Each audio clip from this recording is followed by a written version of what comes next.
ভারত থেকে জোর করে প্রবেশের চেষ্টায় বাড়ছে উত্তেজনা। শূন্য রেখায় শত শত মানুষ। অভিযোগ নাকচ নয়াদিল্লির, কিছুই জানে না জাতিসংঘ। বাংলাদেশের সঙ্গে প্রতিরক্ষা খাতে সম্পর্ক গভীর করতে চায় তুরস্ক। ঢাকায় দুই পররাষ্ট্রমন্ত্রীর বৈঠক। হাকান ফিদানির সঙ্গে জামাত আমিরের বৈঠক। ইসলামী ব্যাংক ইস্যুতে সরকারের কড়া সমালোচনায় জামাত এনসিপি। দেশে গণতন্ত্র বিরোধী শক্তির উত্থানের শঙ্কা মির্জা ফখরুলের।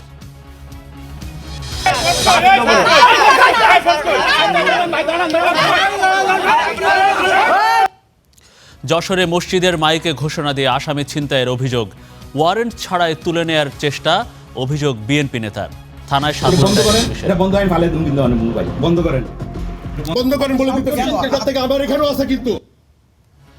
চাঁদাবাজ সিন্ডিকেটের থাবায় কারওয়ান বাজারের আম্বরশাহ মসজিদ মার্কেট। দোকান ভাড়ার টাকা যাচ্ছে চক্রের পকেটে।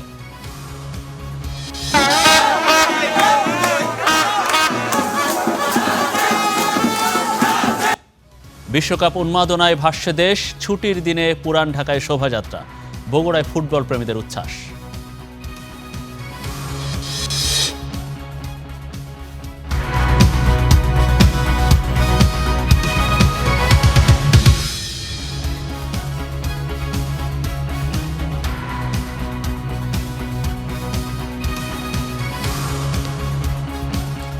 দর্শক, আপনাদের সবাইকে শুভেচ্ছা এবং আমন্ত্রণ স্টার নিউজ প্রাইমে। আপনাদের সাথে আছে আমি মনিরুল ইসলাম। এতক্ষণ আমাদের শিরোনামগুলো দেখছিলেন। পুশ ইন চেষ্টা ঘিরে ভারত বাংলাদেশ সীমান্তের অনেক জায়গায় তৈরি হয়েছে উত্তেজনা।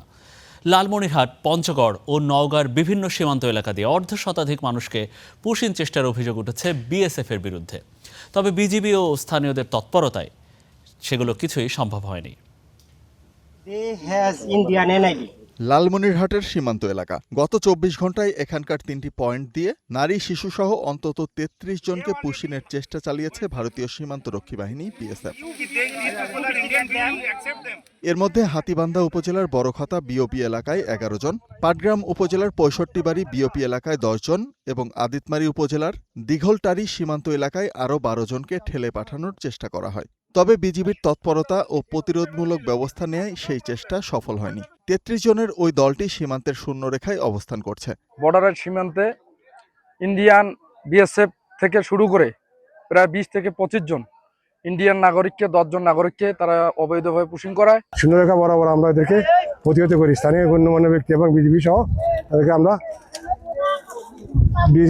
সীমান্তে আটকাই এবং বর্তমানে তারা সীমান্তের রেখা থেকে ৩০ গজ ভারতের অভ্যন্তরে আছে। এদিকে নওগাঁর হাপানিয়া সীমান্তে নারী পুরুষ শিশু মিলিয়ে ১৭ জনকে পুশিনের চেষ্টা করেছে বিএসএফ। এর মধ্যে ৬ জন পুরুষ, ৬ জন নারী ও ৫ জন শিশু রয়েছেন। তবে বিজিবির তৎপরতায় তারা বাংলাদেশে প্রবেশ করতে পারেনি। আমি সবার কাছে রিকোয়েস্ট করেছি, দেন আমাকে বাড়ি সব কিছু এইখানে, বাড়ি ঘর দুয়ার শ্বশুর শাশুড়ি সব এইখানে। আমার স্বামীর ট্রিটমেন্ট করতে গেছিলাম, তাও শুনবে না। ইন্ডিয়ার যে সরকার শুভেন্দু অধিকারী বলেছে এখন দেশ ছাড়তে হবে। আমাদের ওখানে গ্রামের রেট পড়েছে, আমাদের বাড়িওয়ালা তাড়িয়ে দিয়েছে। ক্যাম্পে এসে স্যালেন্ডার করে সেখানে আমরা ১০-১২ দিন, আমাদের বাচ্চাগুলোর কি অবস্থা হচ্ছে বুঝতে পারছেন। এদিকে ভোরে পঞ্চগড় সদর উপজেলার বড়বাড়ি সীমান্তেও বিএসএফের বিরুদ্ধে ১০ জনকে পুশিন চেষ্টার অভিযোগ ওঠে। তবে বিজিবির বাধার মুখে তা সম্ভব হয়নি। এতে অংশ নেয় স্থানীয় জনগণ। এ ঘটনায় বিজিবি বিএসএফ কোম্পানি কমান্ডার পর্যায়ে পতাকা বৈঠক অনুষ্ঠিত হয়। বিজিবি দেখতেছি আমরা রাত দিন ওরা অক্লান্ত পরিশ্রম করে এই পুশিন কিভাবে ঠেকানো যায় ওনারা ওনাদের জায়গা থেকে চেষ্টা করছে। আমাদের পিলার টু পিলার টল আছে, সবসময় ২৪ ঘন্টার জন্য আসি। কোনো প্রকার যদি এরকম সংকট আপনারা পান আমাদেরকে সংবাদ দিবেন। অন্যদিকে জয়পুরহাটে পুশিনের ঘটনা না ঘটলেও দুদিন আগে সীমান্তে কাঁটাতারের বেড়া দেওয়ার চেষ্টা করে বিএসএফ। তবে বিজিবির কঠোর অবস্থানে তা সম্ভব হয়নি। সীমান্তে যে কোনো অপ্রীতিকর ঘটনা এড়াতে টহল ও নজরদারি জোরদার করেছে বিজিবি। করা হয়েছে সচেতনতামূলক মাইকিংও। বিজিবি সবার লোকজনকে চেতন থাকার জন্য বলতে, রাতের ঘুমটুম চেতন থাকে বলতে, আমরা কোনো হয়লা বা কোনো কিছু পালে আমরা তৈরি করে সরে যেতে পারি। পশ্চিমবঙ্গে ক্ষমতার পালাবদলের পর থেকেই আতঙ্কে সীমান্তের মানুষ। শোভন মাহমুদ খান, স্টার নিউজ। এদিকে সীমান্তে পুশিনের অভিযোগ নাকচ করেছে নয়াদিল্লি। একই সঙ্গে ভারতে অবৈধভাবে অবস্থানকারী বিদেশি নাগরিকদের নাগরিকত্ব যাচাই প্রক্রিয়া দ্রুত সম্পন্ন করতে বাংলাদেশের প্রতি আহ্বানও জানিয়েছে ভারত। শুক্রবার পররাষ্ট্র মন্ত্রণালয়ের সাপ্তাহিক ব্রিফিংয়ে মুখপাত্র রণধীর জয়সওয়াল এসব মন্তব্য করেন। সীমান্তে পুশিন অভিযোগ নাকচ করে তিনি বলেছেন, বাংলাদেশ সহ যে কোনো দেশের অবৈধ অভিবাসীদের বিরুদ্ধে ভারতের প্রচলিত আইন অনুযায়ী ব্যবস্থা নেওয়া হবে। এই ইস্যু দুই দেশের সম্পর্কে প্রভাব ফেলবে না এবং বাংলাদেশ ভারত সম্পর্ক আরও শক্তিশালী করতে নয়াদিল্লি আগ্রহ বলেও দাবি করেন তিনি। Bangladesh, as I have told you before also, বাংলাদেশের সঙ্গে বিদ্যমান দ্বিপাক্ষিক কাঠামোর আওতায় অবৈধভাবে অবস্থানকারী সন্দেহভাজন বাংলাদেশি নাগরিকদের পরিচয় ও নাগরিকত্ব যাচাই প্রক্রিয়া দ্রুত সম্পন্ন হলে তাদের ফেরত পাঠানোর কাজ আরও সুষ্ঠু ও কার্যকরভাবে সম্পন্ন করা সম্ভব হবে। সীমান্তে কথিত পুশিন নয়, বরং প্রচলিত আইন ও নির্ধারিত প্রক্রিয়া অনুসরণ করেই এসব বিষয় ব্যবস্থা নেওয়া হচ্ছে। we refer these cases. সীমান্ত দিয়ে শত শত মানুষকে ভারতীয় বাহিনী বিএসএফ জোর করে বাংলাদেশে ঠেলে দেওয়ার বিষয়ে জানে না জাতিসংঘ। বৃহস্পতিবার সংস্থাটির নিয়মিত ব্রিফিংয়ে প্রশ্ন করা হলে জাতিসংঘ মহাসচিবের মুখপাত্র স্টিফেন ডুজারিক এই তথ্য জানান। তিনি বলেন, বিষয়টি খুব ভালোভাবে পর্যবেক্ষণ করা হয়নি, তবে খোঁজ নিয়ে পরে বিস্তারিত জানানো হবে। সাংবাদিক প্রশ্ন করেছিলেন, বাংলাদেশ ও ভারতের সীমান্তের মধ্যে শূন্য রেখায় শত শত মানুষ অপেক্ষা করছে। ভারত সরকার জোর করে মুসলিমদের বাংলাদেশে ঠেলে দিচ্ছে। ভারত সরকার ভিয়েনা কনভেনশন লঙ্ঘন করছে। জাতিসংঘ মহাসচিব অবগত আছেন কিনা এ বিষয়ে তার কাছে অবস্থান কি, এমন প্রশ্নের জবাবে ডুজারিক তারা অবগত নন বলে জানান।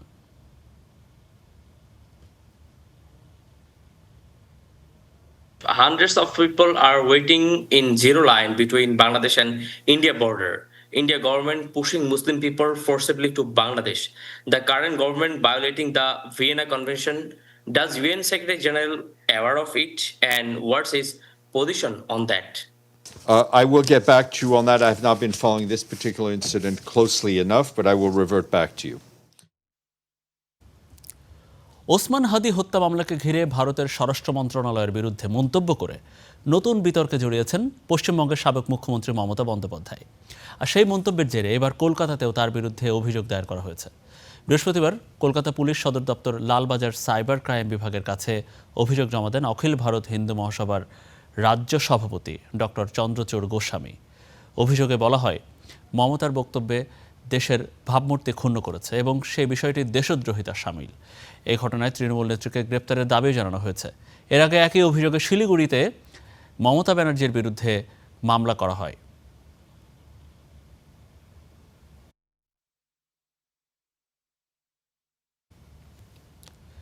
শরীফ ওসমান হাদি হত্যাকাণ্ডে জড়িতদের ভারত থেকে কবে দেশে ফেরানো হবে এবং কত সময়ের মধ্যে বিচার সম্পন্ন হবে তা 7 দিনের মধ্যে সরকারকে সুস্পষ্ট করার আহ্বান জানিয়েছে ইনকিলাব মঞ্চ।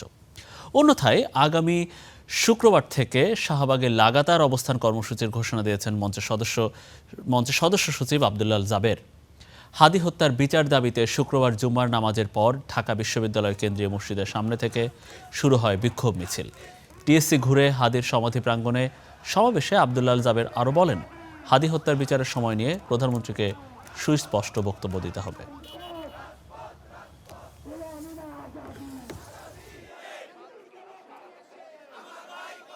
মমতা যেই কথা বলেছে, যেই গ্রাউন্ডে কথা বলেছে, যেই বিবরণ দিয়েছে, তাতে অবশ্যই আপনার এটা আমলে নিয়ে এর ব্যাপারে তদন্ত করা উচিত। সরকার যাতে আমাদেরকে একটা সুনির্দিষ্ট রূপরেখা প্রণয়ন করে যে তিনি এতদিনের মধ্যে এর বিচার করবে, নয়তো বাংলাদেশের জনগণকে সাথে নিয়ে আমরা এই শাহবাগে অবস্থান কর্মসূচি দিতে বাধ্য হব। এই অবস্থান কর্মসূচি কোথায় গিয়ে শেষ হবে আমরা জানি না। ঢাকা সফররত তুরস্কের পররাষ্ট্রমন্ত্রী হাকান ফিদানের সঙ্গে বৈঠক করছেন বিরোধী দলীয় নেতা ও জামাত ইসলামের আমির ডাক্তার শফিকুর রহমান। শুক্রবার রাত 8:30টার দিকে শুরু হয় এই বৈঠক। রাজধানীর হোটেল ইন্টারকন্টিনেন্টালে এই বৈঠক এখনও চলছে। জামাত আমিরের নেতৃত্বে 6 সদস্যের একটি প্রতিনিধি দল সেখানে অংশ নিয়েছেন। তুরস্কের পক্ষ থেকেও একটি প্রতিনিধি দলের বৈঠকে অংশ নিয়েছে।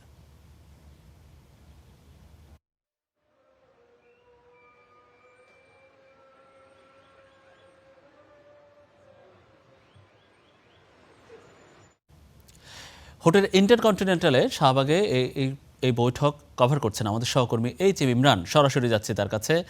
ইমরান, একটু জানাবেন যে এই বৈঠক সম্পর্কে এবং পরবর্তীতে জামাতের পরে এনসিপির নেতারাও এই বৈঠকে তুরস্কের পররাষ্ট্রমন্ত্রীর সাথে নিশ্চয়ই বৈঠকের একটা কর্মসূচি আমরা শুনতে পেরেছি।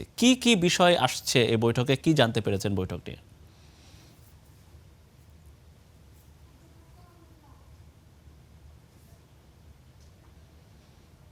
মনির, আজকে রাত 8:20 জামাত সহ তুরস্কের যে পররাষ্ট্রমন্ত্রী হাকান ফিদান তিনি এই হোটেল ইন্টারকন্টিনেন্টাল এসে পৌঁছায় এবং তারা ইতিমধ্যে প্রায় 40 মিনিট যাবৎ বৈঠকে বসেছেন এবং বৈঠক চলছে, এখনো চলমান আছে। আমরা জানতে পেরেছি যে বিভিন্ন রাজনৈতিক সহ বিভিন্ন গুরুত্বপূর্ণ বিষয় নিয়ে তারা আজকের এই বৈঠকে মিলিত হয়েছেন এবং এখানে জামাত আমির শফিকুর রহমান সহ জামাতের 6 সদস্যের একটি প্রতিনিধি দল এসেছেন এবং সেখানে সেক্রেটারি জেনারেল মিয়া গোলাম পরশ সহ জামাতের অন্যান্য নেতারা রয়েছেন। পাশাপাশি কিছুক্ষণ আগে এনসিপির 4 সদস্যের একটি প্রতিনিধি দল এসেছেন। এনসিপির আহ্বায়ক নাহিদ ইসলাম সহ সদস্য সচিব আক্তার হোসেন সহ 4 সদস্যের একটি প্রতিনিধি দল তারা এসেছেন। জামাতের সঙ্গে প্রায় দীর্ঘক্ষণ বৈঠক চলছে। সেই বৈঠক শেষ হওয়ার পরেই এনসিপি নেতাদের সঙ্গে বৈঠকে বসবেন তুরস্কের পররাষ্ট্রমন্ত্রী হাকান ফিদান। আপনি নিশ্চয় জানেন যে গতকাল তিনি এই 3 দিনের রাষ্ট্র সফরে বাংলাদেশে এসেছেন এবং আজকে পররাষ্ট্রমন্ত্রী খলিলুর রহমানের সঙ্গে তিনি বৈঠক করেছেন। বিভিন্ন বিষয় নিয়ে তিনি আলাপ আলোচনা করেছেন, দেশের স্বার্থ সংশ্লিষ্ট বিষয় নিয়ে, দুই দেশের সম্পর্ক কিভাবে আরো বৃদ্ধি করা যায়, সুসম্পর্ক, সেইটি নিয়েও আলোচনা করেছেন। আজকে আগামীকাল প্রধানমন্ত্রী তারেক রহমানের সঙ্গে তুরস্কের পররাষ্ট্রমন্ত্রী হাকান ফিদানের বৈঠক রয়েছে, সেখানেও নিশ্চয়ই দেশের বিভিন্ন বিষয় নিয়ে আলোচনা হবে। আমরা এখন পর্যন্ত যেটি জানতে পেরেছি, জামাত এনসিপি সহ যে সকল নেতাদের সঙ্গে বৈঠকে বসেছেন এই হাকান ফিদান তুরস্কের পররাষ্ট্রমন্ত্রী, তিনি বৈঠক এখনো চলমান আছে। বৈঠকের পর আসলে জানতে পারবো কি কি বিষয় নিয়ে আলাপ আলোচনা হলো। তবে বোঝাই যাচ্ছে যে রাজনৈতিক সহ দুই দেশের রাজনৈতিক সম্পর্ক গুরুত্বপূর্ণ এবং সেটি করার জন্য আসলে দুই দেশের সঙ্গে আসলে দুই নেতাদের সঙ্গে বৈঠক করেছেন এবং বৈঠকের পর আসলে জানা যাবে কি বিষয় নিয়ে আলোচনা। জি অবশ্যই সেটা নিয়ে আমরা পরবর্তীতে আবার আপনার কাছ থেকে জানবো। এইচ এম ইমরান, অনেক ধন্যবাদ। আমরা জানছিলাম তুরস্কের পররাষ্ট্রমন্ত্রীর সাথে রাজনৈতিক দলগুলোর বৈঠক নিয়ে। বাংলাদেশের সঙ্গে দ্বিপাক্ষিক সম্পর্ক জোরদার করতে চায় তুরস্ক, বিশেষ করে প্রতিরক্ষা খাতে সহযোগিতা বাড়াতে আগ্রহী দেশটি। এছাড়া ঢাকার সঙ্গে বাণিজ্যকে 2 বিলিয়নে নিয়ে যেতে চায় আঙ্কারা। শুক্রবার দুই দেশের পররাষ্ট্রমন্ত্রী পর্যায়ের বৈঠক শেষে এসব তথ্য জানান তুরস্কের পররাষ্ট্রমন্ত্রী হাকান ফিদান। এ সময় রোহিঙ্গা প্রত্যাবাসনে মিয়ানমারের প্রতি চাপ অব্যাহত রাখতে তুরস্কের প্রতি আহ্বান জানান পররাষ্ট্রমন্ত্রী ডক্টর খলিলুর রহমান। ঢাকা সফরে রয়েছেন তুরস্কের পররাষ্ট্রমন্ত্রী হাকান ফিদান। দ্বিতীয় দিনে বাংলাদেশের পররাষ্ট্রমন্ত্রী ডক্টর খলিলুর রহমানের সঙ্গে গুরুত্বপূর্ণ বৈঠক, যেখানে গুরুত্ব পায় ঢাকা আঙ্কারা দ্বিপাক্ষিক সম্পর্ক, জ্বালানি, অবকাঠামো, তৈরি পোশাক খাত, বিনিয়োগ, স্বাস্থ্য, রোহিঙ্গা সংকট ও প্রতিরক্ষা খাতে সহযোগিতার মতো বিষয়গুলো। বৈঠক শেষে যৌথ ব্রিফিং করেন দুই পররাষ্ট্রমন্ত্রী। ডক্টর খলিলুর রহমান বলেন, তুর্কি পররাষ্ট্রমন্ত্রীর এই সফর দুদেশের সম্পর্ক আরও গভীর করবে। এ সময় জ্বালানি, অবকাঠামো ও গার্মেন্টস শিল্পে তুরস্ককে বিনিয়োগের আহ্বান জানান তিনি। বাংলাদেশ তুরস্কের সঙ্গে পারস্পরিক সম্পর্ককে আরও এগিয়ে নিবে এই সফর। বৈঠকে মুক্ত বাণিজ্য চুক্তি নিয়ে আলোচনা করেছি। দ্বিপাক্ষিক বাণিজ্য এগিয়ে নিতে গুরুত্ব দিয়েছে বাংলাদেশ। বেসরকারি খাতের বিনিয়োগকারীদের বিশেষ অর্থনৈতিক জোনে ইনভেস্ট করার আহ্বান জানিয়েছি। তুরস্কের পররাষ্ট্রমন্ত্রী হাকান ফিদান জানান, বাংলাদেশের সঙ্গে 1.3 বিলিয়ন বাণিজ্যকে 2 বিলিয়নে নিতে চায় তার দেশ, বিশেষ করে প্রতিরক্ষা খাতে নজর আঙ্কারার। জাতিসংঘের সাধারণ পরিষদের সভাপতি নির্বাচনে বাংলাদেশের জয় আন্তর্জাতিক মাধ্যমে বাংলাদেশ কতটা গুরুত্বপূর্ণ তা প্রমাণ করে। বৈশ্বিক শান্তি প্রতিষ্ঠায় বাংলাদেশের ভূমিকা গুরুত্বপূর্ণ। আমরা বাংলাদেশের সঙ্গে বাণিজ্য $1.3 বিলিয়ন থেকে $2 বিলিয়ন উন্নীত করতে চাই, বিশেষ করে প্রতিরক্ষা খাতে সহযোগিতা বাড়াতে চাই। দুই পররাষ্ট্রমন্ত্রী বৈঠকে গুরুত্ব পায় রোহিঙ্গা প্রত্যাবাসন। সংকট সমাধানে বাংলাদেশের পাশে থাকার প্রতিশ্রুতি দেন তুরস্কের পররাষ্ট্রমন্ত্রী। আজকের বৈঠকে আমরা দ্বিপাক্ষিক এবং অঞ্চলীয় সহযোগিতা এগিয়ে নিতে আলোচনা করেছি। বাংলাদেশ রোহিঙ্গাদের আশ্রয় দিয়ে ঐতিহাসিক মানবিকতা দেখিয়েছে। রোহিঙ্গা সংকট সমাধানে আমরা আন্তর্জাতিক পরিমণ্ডলে আলোচনা চালিয়ে যাচ্ছি। সেজন্যই আজ আমরা কক্সবাজারে রোহিঙ্গা ক্যাম্প পরিদর্শনে যাব। সবশেষ জাতিসংঘের সাধারণ পরিষদের নির্বাচনে বাংলাদেশের পাশে থাকায় কৃতজ্ঞতা জানানো হয় হাকান ফিদানকে। নাইম আবির, স্টার নিউজ, ঢাকা। তুরস্কের সাথে বাংলাদেশের সম্পর্ক নতুন নয়, রয়েছে ঐতিহাসিক ভিত্তি, আর সেখানে দুই দেশের আবেগ ও আকাঙ্ক্ষাও জড়িত। দেশ স্বাধীনের পর এই সম্পর্ক আরও জোরদার করেন তৎকালীন রাষ্ট্রপতি জিয়াউর রহমান।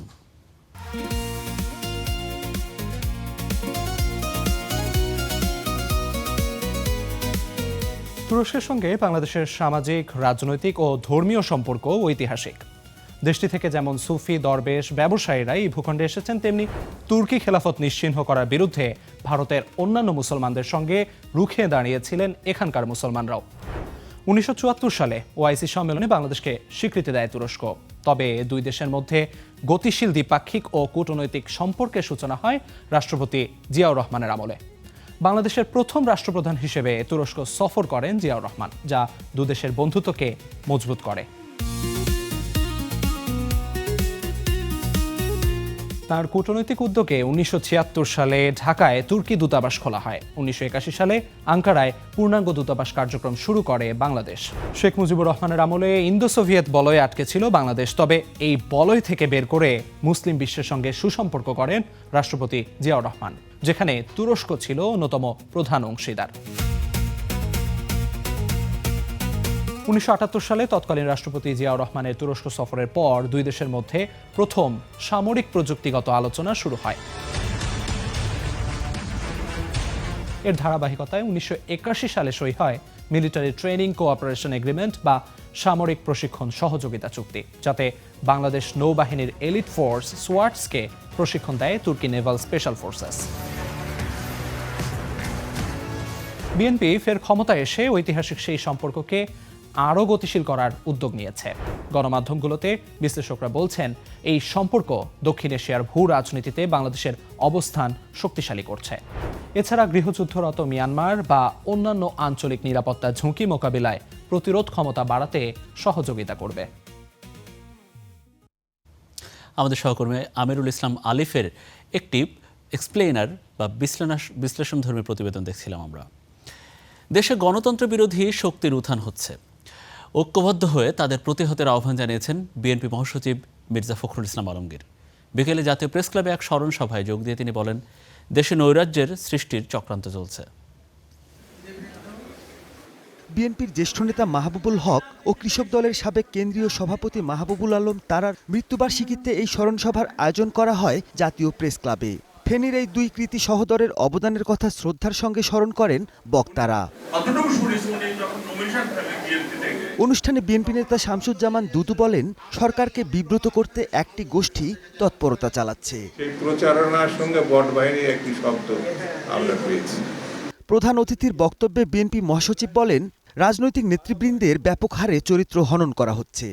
সমস্ত রাজনৈতিক নেতাদের চরিত্র হনন করা হয়, যা খুশি তাই করে, এবং সমাজের কাছে, রাজনীতির কাছে, ভবিষ্যৎ বংশধরদের কাছে তাদেরকে একটা সবচেয়ে হীন ব্যক্তি হিসাবে পরিচয় করে দেওয়ার চেষ্টা করা হচ্ছে। এটা লক্ষ্য করে দেখবেন, অর্থাৎ রাজনীতিকে ধ্বংস করার একটা চক্রান্ত ষড়যন্ত্র চলছে। একটি শক্তির উত্থান হচ্ছে যারা গণতন্ত্রে বিশ্বাস করে না। আশঙ্কা প্রকাশ করে মির্জা ফখরুল বলেন, গণতন্ত্র বিরোধী শক্তির উত্থান রুখতে সবাইকে ঐক্যবদ্ধ থাকতে হবে। যে গণতন্ত্র খুব বিপদে পড়েছে, এই যে চতুর্দিকে সচেতনভাবে একটা প্রচেষ্টা যে আপনারা সব কিছুকেই ভেঙে ফেলা, অর্থহীন করে ফেলা, এর মধ্য দিয়ে একটা নৈরাজ্য সৃষ্টি করার একটা প্রচেষ্টা চালানো হচ্ছে। এমনভাবে তারা বিভিন্নভাবে চক্রান্ত করছেন যাতে করে গণতন্ত্র এখানে না থাকে। এত ত্যাগের পরে যে গণতন্ত্র ফিরেছে তাকে দীর্ঘজীবী করতে পক্ষের শক্তিকে সতর্ক থাকার আহ্বান জানান মন্ত্রী। Mahmudul Hasan, Star News, Dhaka. জীবন দিয়ে হলেও ইসলামী ব্যাংকে গ্রাহকরা লুটেরাদের হাতে তুলে দেবে না বলে মন্তব্য করেছেন জামাত ইসলামের নেতা ঢাকা মহানগর উত্তরের আমির মোহাম্মদ সেলিম উদ্দিন। সকালে রাজধানীর মহাখালীতে বিশ্ব পরিবেশ দিবস উপলক্ষে আয়োজিত অনুষ্ঠানে তিনি মন্তব্য করেন। এ সময় তিনি ইসলামী ব্যাংককে কেন্দ্র করে আরেকটি 5 আগস্ট ঘটে যেতে পারে বলে সবাইকে সতর্ক করেন। পরে বলেন, বহুদলীয় ষড়যন্ত্রের মাধ্যমে জাতীয় নির্বাচনে জামাতের নিশ্চিত বিজয় কেড়ে নেওয়া হয়েছে। সিটি কর্পোরেশন নির্বাচনেও তেমনটা ঘটলে পরিস্থিতি ঘোলাটে হয়ে যাবে। রাজনৈতিক পরিবেশ ঠিক রাখতে প্রধানমন্ত্রীর দায়িত্বও সবচেয়ে বেশি। দেশের স্বার্থে তেলবাজদের থেকে প্রধানমন্ত্রীকে সতর্ক থাকতে বলেন জামাত নেতা সেলিম।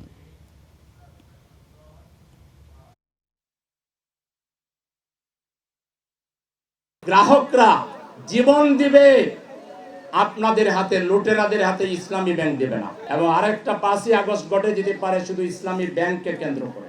আগামী নির্বাচন নিয়ে কোনো কাজ যদি কোনো কারচুপি, কোনো ধরনের যোগ সাজসের ষড়যন্ত্র করার চেষ্টা করা হয়, তাহলে কারবালার মতো পরিস্থিতি ঢাকায় ঘটে।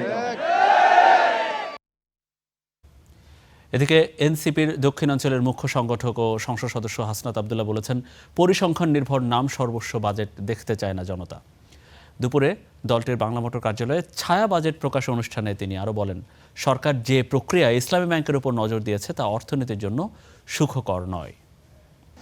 এই বাজেটে যে অর্থটি বরাদ্দ হবে প্রত্যেকটি পয়সা যেন জনগণের কাজেই ব্যবহৃত হয়, শুধুমাত্র সংখ্যা ভিত্তিক নয়। নাম সর্বস্ব, সংখ্যা নির্ভর, পরিসংখ্যান নির্ভর, গাল সর্বস্ব কোনো বাজেট আর দেখতে চাই না।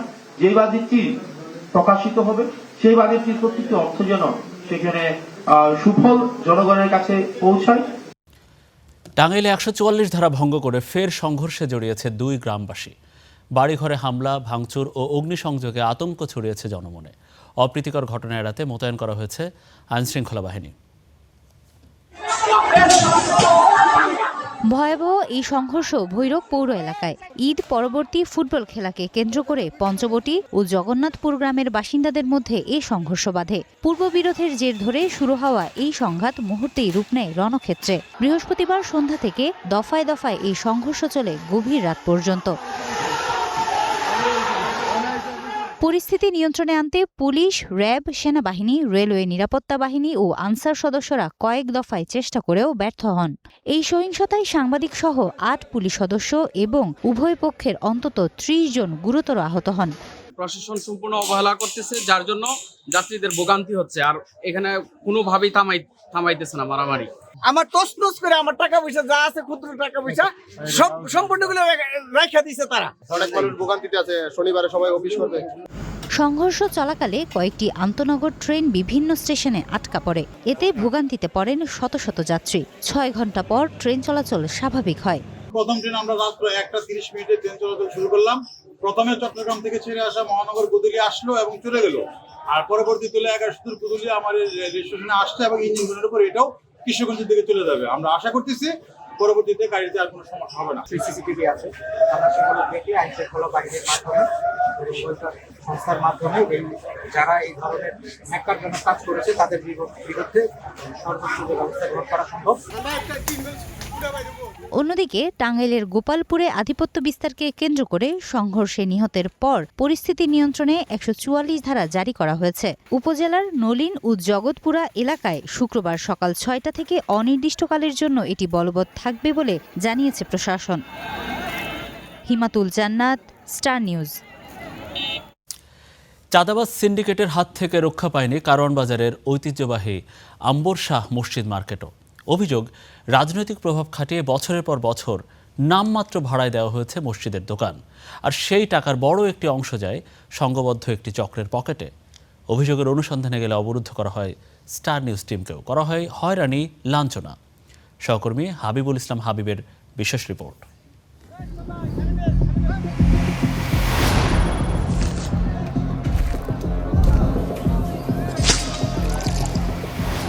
24 ঘন্টায় কোটি টাকার চাঁদাবাজি হয় কারওয়ান বাজারে।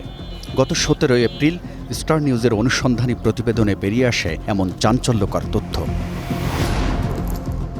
এরপর আসতে থাকে অনিয়ম, দুর্নীতির অসংখ্য অভিযোগ, যার অন্যতম আম্বর শাহ মসজিদ মার্কেটের অর্থ আত্মসাতের অভিযোগ। এ নিয়ে ফের অনুসন্ধানে নামে স্টার নিউজ, তবে শুরুতে পড়তে হয় বাধার মুখে। আর কোনো বাংলাদেশ আর কিছু নাই, এই মসজিদ নিয়ে গুতগুতি কেন এত? না, আপনি রেগে যাচ্ছেন কেন? এটাই তো বন্ধ করেন, এটা বন্ধ হয় ফালে তুমি কিন্তু মোবাইল বন্ধ করেন, বন্ধ করেন। মসজিদ মার্কেটের আয় ব্যয়ের তথ্য জানতে চাইলে এমন প্রতিক্রিয়ায় দেখান ক্যাশিয়ার নাসির উদ্দিন। বন্ধ করেন বলে থেকে আমার এখানেও আছে, কিন্তু উনি তো বলছে চিনি না, এটা বন্ধ করেন। এক পর্যায়ে 20 থেকে 25 জনের একটি দল অবরুদ্ধ করে স্টার নিউজের প্রতিবেদক ও ভিডিও জার্নালিস্টকে। ঠিক কী কারণে এই বাধা, সেই তথ্য বেরিয়ে এসেছে স্টার নিউজের অনুসন্ধানে।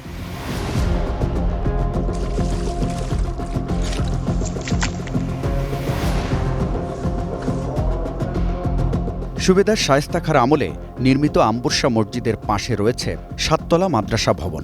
এখানে 3 শতাধিক শিক্ষার্থীর ভরণপোষণের খরচ আসে বিভিন্ন অনুদান আর মার্কেটের আয় থেকে। মার্কেটে মসজিদের নিজস্ব 13টি দোকান আর রয়েছে চারুলতা রেস্টুরেন্ট। অভিযোগ, বাজার দরের তুলনায় অনেক কম ভাড়ায় এগুলো বরাদ্দ দিয়ে বছরের পর বছর মসজিদ ফান্ডকে বঞ্চিত করা হয়েছে। মসজিদকে তারা বিভিন্নভাবে কিন্তু ক্ষতিগ্রস্ত করে গেছে এবং সেই ক্ষতিটা এখন মসজিদ টানতেছে। যারা হরিলুটের ব্যবস্থা করে দিয়ে গেছে তারা তো নাই। বর্তমানে রেস্টুরেন্টটির ভাড়া তুলছেন কিচেন মার্কেটের ক্যাশিয়ার এনায়েত হোসেন, যার পরিমাণ 3.5 লাখ টাকারও বেশি, অথচ মসজিদ পাচ্ছে মাত্র 1.5 লাখ টাকা। স্টার নিউজ যোগাযোগ করে এনায়েতের সঙ্গে। আমাকে একটু দুটো কথা বলে দেন তো ওই বিষয়টা। কোন বিষয়? ওই বিষয় ছাড়া দুনিয়ার কোনো বিষয় পান না, ওই বিষয়। মসজিদ কমিটির সেক্রেটারি বেলায়েত হোসেনও এ বিষয়ে স্পষ্ট জবাব দেননি। এটা তো মনে হয় না, সেই তারপর আমি আসলে আমি আপনাকে ডাকবো। এনায়েত নিচ্ছে কিনা আমি জানি না, আমি যতটুকু জানি এনায়েত ভাড়াগুলি এনে দিচ্ছে।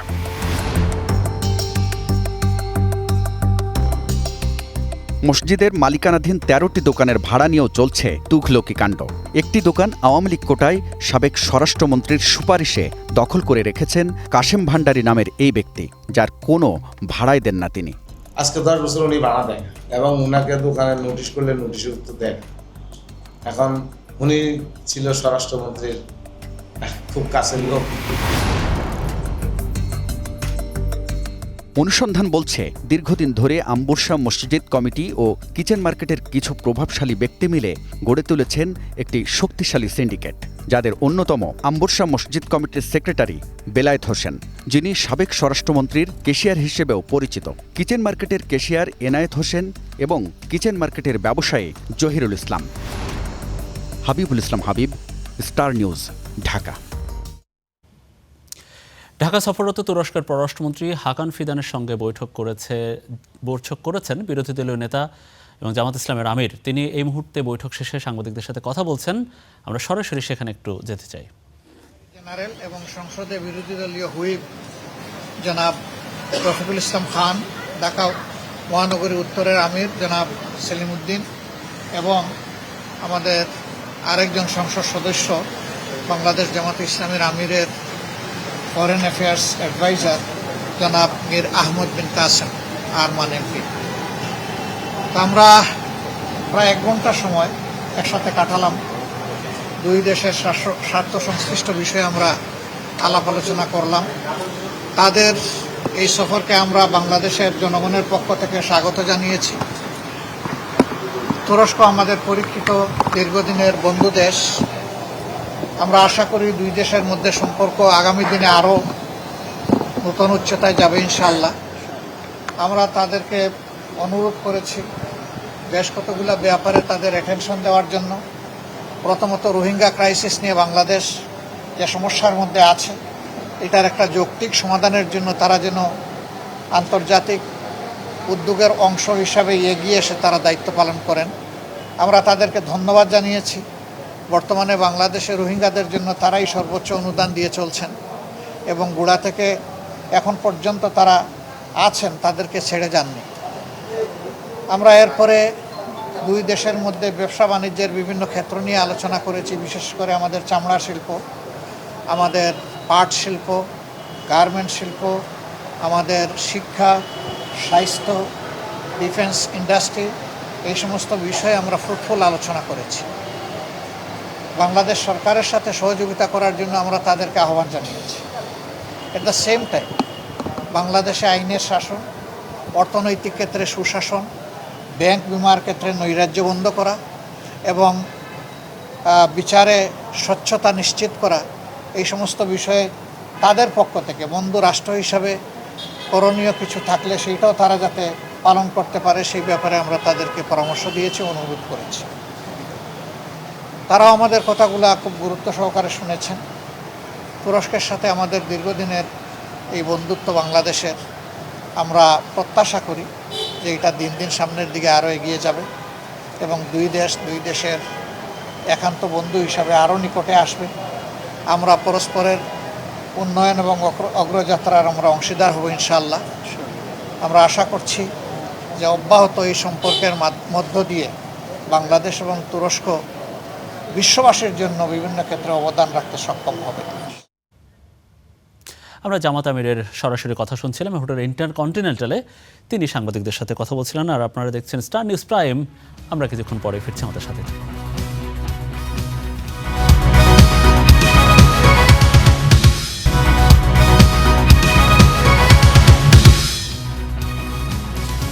দর্শক, আরও একবার স্বাগত। আপনারা দেখছেন স্টার নিউজ প্রাইম। রাজবাড়ীর দৌলদিয়ায় আবারও বাসের দুর্ঘটনা ঘটেছে এবং একটি যাত্রীবাহী বাস গিয়ে পড়েছে পদ্মা নদীর বুকে। এ নিয়ে একটা রিপোর্ট আছে, আমরা সেটা একটু দেখে আসি। মাত্র 2.5 মাস আগেই দৌলতদিয়া ফেরিঘাটে বাস নদীতে পড়ে প্রাণ হারিয়েছিলেন 26 জন যাত্রী। সেই দুর্ঘটনার স্মৃতি মুছে যাওয়ার আগেই আবারও একই ঘাটে যাত্রীবাহী বাস পড়ে গেল পদ্মা নদীতে। শুক্রবার সকাল 9:30টার দিকে রাজবাড়ীর গোয়ালন্দ উপজেলার দৌলতদিয়ার 7 নম্বর ফেরিঘাটে ঘটে এ ঘটনা। কুষ্টিয়া থেকে ছেড়ে আসা এসবি সুপার ডিলাক্স পরিবহনের একটি বাস ফেরিতে ওঠার সময় নিয়ন্ত্রণ হারিয়ে নদীতে পড়ে যায়। বাসটিতে 37 জন যাত্রী ছিলেন। তবে ফেরিতে ওঠার আগে নিয়ম অনুযায়ী সব যাত্রীকে ঘাটে নামিয়ে দেওয়া হয়। হেলমেট অজ্ঞান হয়ে গেছে আর ড্রাইভার পরে এদিকে সেরে যেন নাকি গাড়িটা পড়বো ওই সময় ড্রাইভারটা লাভ দিচ্ছে, ব্রেক ফেল করে সরাসরি এই কবুড়ি ফেরির উপর দিয়ে র্যাম ভেঙে পানিতে পড়ে যায়। প্রত্যক্ষদর্শীরা জানান, বাসটি ফেরিতে ওঠার সময় হঠাৎ ডান দিকে বেঁকে যায়। এরপর পাশের একটি ফেরির র্যামে ধাক্কা লাগে। ধাক্কায় র্যাম ভেঙে গেলে বাসটি সরাসরি পদ্মা নদীতে তলিয়ে যায়। দ্বিতীয় পদ্মা সেতু তৈরি হলে আমাদের দক্ষিণবঙ্গের জেলাগুলোর এই দুর্ঘটনা থেকে রক্ষা পাবে। বিআইডব্লিউটিসি এর যে কর্তৃপক্ষে যারা আছেন তাদের যথেষ্ট পরিমাণ অবহেলার কারণে এই বাসগুলো প্রতিনিয়ত পড়ে যাচ্ছে নদীতে। মাইকিং করে সম্মানিত যাত্রীগণকে উক্ত বাসটি থেকে নামানো হয়। 12 ঘটিকার একটু আগে বাসটি পদ্মা নদী থেকে উদ্ধার করে বর্তমানে করবি ফেরিতে রাখা হয়েছে। দুর্ঘটনার পরপরই ফায়ার সার্ভিস, নৌ পুলিশ এবং বিআইডব্লিউটি এর উদ্ধারকারী দল ঘটনাস্থলে পৌঁছে উদ্ধার অভিযান শুরু করে। বাসের ভেতরে থাকা চালক ও তার সহকারীকে জীবিত উদ্ধার করে গোয়ালন্দ উপজেলা স্বাস্থ্য কমপ্লেক্সে পাঠানো হয়। বাসের সবশেষ প্যাসেঞ্জার বসেছিলাম আমার বাচ্চাকে নিয়ে, কিন্তু পুলিশ এসে আমাকে জোর করে নামতে বাধ্য করেছে এবং এখন আমার কাছে মনে হচ্ছে আল্লাহ বোধহয় পুলিশকে পাঠিয়েছে যে আমার জীবন রক্ষা করার জন্য। এটা হচ্ছে বড় সন্তুষ্টি। যারা আমাদের আহ্বানে সাড়া দিয়ে অত্যন্ত কষ্টের একটি কাজ আমাদের জন্য যাত্রীদেরকে বাস থেকে নামানো, তারা কিন্তু সেই কাজটি করেছিল এবং তাদের সচেতনতার ফলেই কিন্তু আজকে এই দুর্ঘটনার হাত থেকে আমরা রক্ষা পেয়েছি। যে নির্দিষ্ট সংখ্যক যে বাসগুলো বা পরিবহনগুলো ফেরিতে উঠবে সেগুলো বাদে কাউকে আমরা যে এই ওয়েটা আছে, পথটা আছে যেখানে ফেরিতে ওঠার, এই পথে আমরা প্রবেশ করতে দিচ্ছি না। এবার ঈদ এবং সামগ্রিক ব্যবস্থাপনাটা আমরা চেষ্টা করেছি যথাসাধ্য। এ ঘটনায় কোনো প্রাণহানির খবর পাওয়া যায়নি। তবে কি কারণে বাসটি নিয়ন্ত্রণ হারিয়েছে তা খতিয়ে দেখা হচ্ছে। একই ধরনের দুর্ঘটনা বারবার ঘটায় আবারও প্রশ্ন উঠেছে ফেরিঘাটের নিরাপত্তা ব্যবস্থা ও যানবাহন উঠানামা প্রক্রিয়া নিয়ে। Desk report, star news. 4 জেলায় সড়কে ঝরল 9 প্রাণ। এদের মধ্যে গোপালগঞ্জে 2 বাসের সংঘর্ষে 2 জন নিহত হন। সিরাজগঞ্জে বাস চাপায় মারা গেছেন 3 জন। আর ব্রাহ্মণবাড়িয়ায় আলাদা 2টি দুর্ঘটনায় নিভে গেছে 4 জনের জীবন প্রদীপ। দুমড়ে মুচড়ে যাওয়া এই বাসের সাথে সংঘর্ষ হয় ঢাকাগামী বিআরটিসি বাসের। যাত্রীবাহী বাস দুটির সংঘর্ষে গুরুতর আহত হন 25 জন। হাসপাতালে নেয়ার পথে প্রাণ যায় 2 জনের। গোপালগঞ্জের ঢাকা বরিশাল মহাসড়কের মকসুদপুর উপজেলার রাগদি এলাকায় এই দুর্ঘটনা ঘটে। 3 ঘন্টা বন্ধ থাকে বাস চলাচল। ধাক্কা দিলে দেখা যায় যে ড্রাইভার ছাড়া ড্রাইভারের পাশে যে সুপারভাইজারের ব্যক্তি, এখানে 2 জন লোক ছিল, এরা খুবই মারাত্মক ভাবে আর কি আহত হয়। রাজর হসপিটাল নিল, এখান থেকে রেফার করে ঢাকাতে অ্যাম্বুলেন্স আনার সময় পরে পথের মধ্যে মারা যায়। শুক্রবার ভোরে সিরাজগঞ্জ বেলকুচি আঞ্চলিক সড়কে বাস চাপায় এক নারীসহ 3 ভ্যানযাত্রী নিহত হয়েছে। ঢাকা এক্সপ্রেস নামক যাত্রীবাহী বাস ভ্যানটিকে চাপা দিলে ঘটনাস্থলেই মারা যান তারা। ব্রাহ্মণবাড়িয়ায় পৃথক 2টি সড়ক দুর্ঘটনায় মা ছেলেসহ নিহত হয়েছেন 4 জন। শুক্রবার সকালে সদর ও সরাইল উপজেলায় এসব দুর্ঘটনা ঘটে।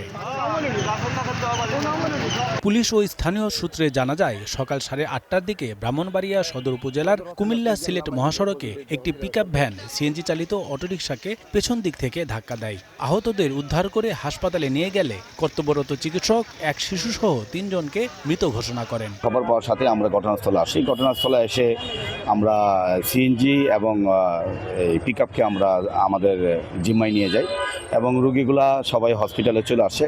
হসপিটালে এসে জানতে পারি 3 জনই মারা গেছে। সব মিলিয়ে ঈদের ফিরতি যাত্রায় বাড়ছে সড়ক দুর্ঘটনায় প্রাণহানির সংখ্যা। Rizvi Habib, star news. যশোরে পুলিশ সদস্যকে পিটিয়ে জখমের মামলায় বিএনপি নেতাকে ছিনিয়ে নেয়ার অভিযোগ উঠেছে। পুলিশের দাবি, ওই নেতাকে ছাড়াতে 2 মসজিদে ঘোষণা দিয়ে জড়ো করা হয় স্থানীয়দের। বিএনপি নেতার দাবি, মামলা ওয়ারেন্ট ছাড়াই পুলিশ জোর করে তাকে তুলে নেওয়ার চেষ্টা করছিল। এ দৃশ্য যশোরের শার্শা উপজেলার শ্যামলাগাছির। পূর্ব শত্রুতার জেরে পুলিশ সদস্যকে পিটিয়ে জখমের অভিযোগে দায়ের করা মামলার প্রধান আসামি বিএনপি নেতা মোস্তফা কামাল মিন্টুকে গ্রেপ্তার করতে গেলে তৈরি হয় এই পরিস্থিতির। অভিযোগ উঠেছে, মসজিদের মাইকে ঘোষণা দিয়ে এলাকাবাসীকে জড়ো করেন মিন্টুর অনুসারীরা। এক পর্যায়ে পুলিশের কাছ থেকে ছিনিয়ে নেওয়া হয় মিন্টুকে। যখন কথা বলছে, উনিরা বলছে যে আমরা ওয়ারেন্ট দেখাবো না, আমাদের ক্ষমতায় আমরা নিয়ে যাচ্ছি। আমরা চাইলে আপনি সারা বাংলাদেশের প্রশাসনের লোক যদি আসে, আপনার কিন্তু নিয়ে যেতে পারবেন না। ঘাস কাটতে বইছি, এমন সময় মাইকি বলতেছে মেয়ে লোক সব আছে মোড়ে হাজির হবে। হ্যাঁ, লোকজন মেয়ে লোক যা আছে হাজির হবে এখানে। এলাকার লোকজন এসে বাধার মুখে ওনাকে নিয়ে যেতে পারে নাই। কোনো এক ব্যক্তি ছিল, সে ফোন করে এদের জানাই দেয়, জানাই দিলে জুয়েল আসার সাথে সাথে ওর মিন্টু সহ ও ছেলেপিলে মারধর করে। বিএনপি নেতার দাবি, মামলা বা ওয়ারেন্ট ছাড়াই তাকে জোর করে তুলে নেয়ার চেষ্টা করে পুলিশ। এ সময় এলাকাবাসী বাধা দিয়েছে। টানা হেসরা জবরদস্তি করে আমার গাড়ির তলবে। তখন আমি বললাম, ভাই আপনি আমার হাত ধরছেন কেন? পুলিশ এটা আমার প্রতি চরম অন্যায়, অবিচার, অনিয়ম করেছে। পুলিশ বলছে, এ ঘটনায় 6 জনকে আসামি করে মামলা হয়েছে। এর আগে গত 29 মে বিকেলে পুলিশ সদস্য মামুন হাসান জুয়েল মোটরসাইকেলে শার্শা যাচ্ছিলেন। পথে কয়েকজন তার গতি রোধ করে বেধড়ক মারধর করে। এ ঘটনায় জুয়েলের ছোট ভাই 4 জুন শার্শা থানায় মামলা করেন। Desk report, star news. দর্শক, আপনারা দেখছেন স্টার নিউজ প্রাইম। আমরা কিছুক্ষণ পরে ফিরছি, আমাদের সাথে।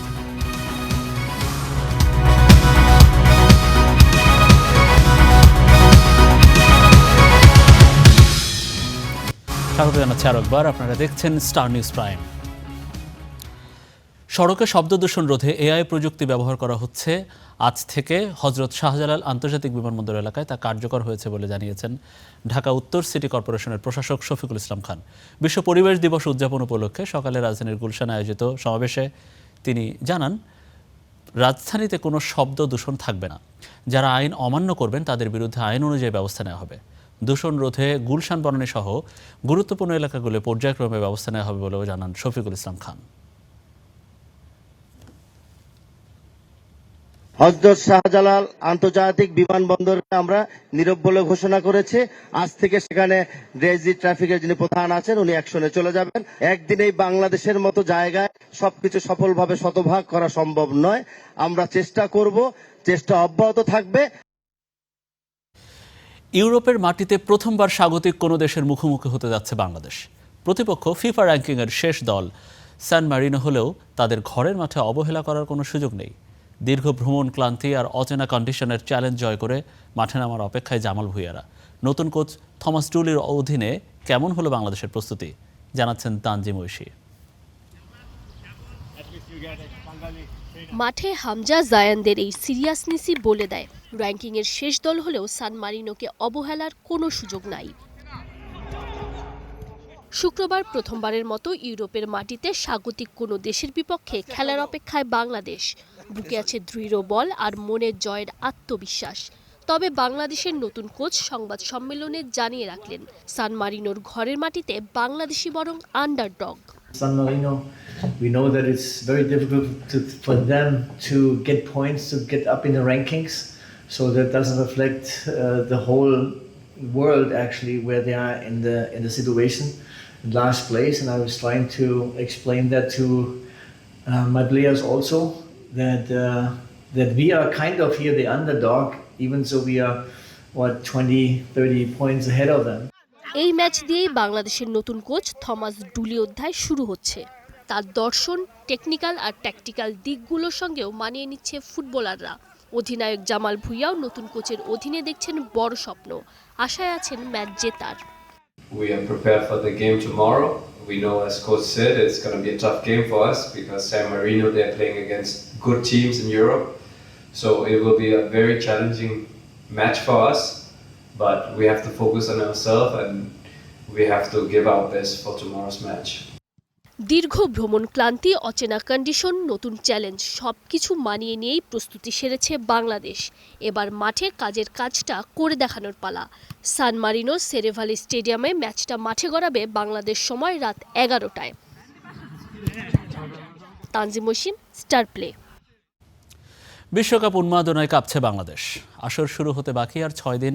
এরই মধ্যে দেশ জুড়ে 2 ভাগে বিভক্ত ব্রাজিল ও আর্জেন্টিনা ফ্যানরা। সরব উপস্থিতি জার্মানি, পর্তুগাল ফ্যানদেরও। বিকেলে ঢাকার লক্ষ্মীবাজারে শুরু হয় বেশ কয়েকটি দেশের সমর্থকদের আয়োজনে আনন্দ র্যালি। ঢাকার বিভিন্ন সড়ক ঘুরে র্যালি শেষ হয় লক্ষ্মীবাজারে। আর্জেন্টিনা ব্রাজিল সমর্থকদের সাথে জার্মানি, পর্তুগাল সমর্থকরাও যোগ দিয়েছিলেন আনন্দ মিছিলে।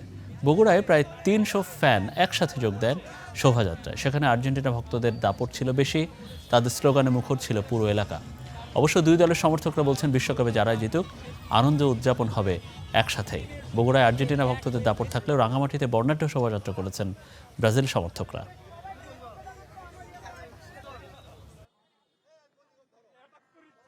ব্রাজিলের টিমটাই এরকম, শুধু নেইমার কেন্দ্রিক না।